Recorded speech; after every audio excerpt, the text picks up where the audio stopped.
আমার বাপ মারা গেছে, মা বিয়ে করছে, দ্বিতীয় বিয়ে করছে পরে, তখন আমার বয়স 11-12।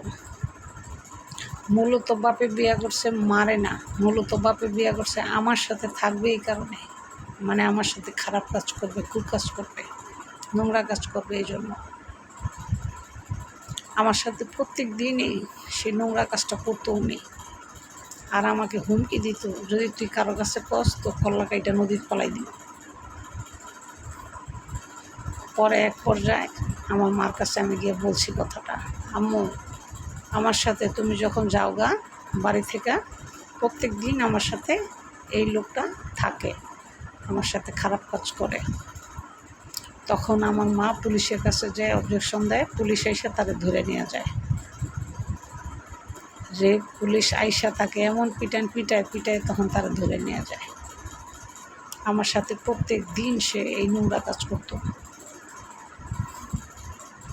এই ঘটনাটা আমার না, এই ঘটনাটা আমরা এলাকায় ঘটছে। বাপ মারা গেছে, মা দ্বিতীয় বিয়ে করছে, সৎ বাপে মেয়ের সাথে দীর্ঘদিন ধরে খারাপ কাজ করত। তাই আপনাদের সবাইকে সাবধান করে দিই, সাবধান থাকবেন, মেয়েদেরকে সেফ রাখবেন। এখনকার সৎ বাবা কখনোই নিজের আপন বাবার মতো হয় না।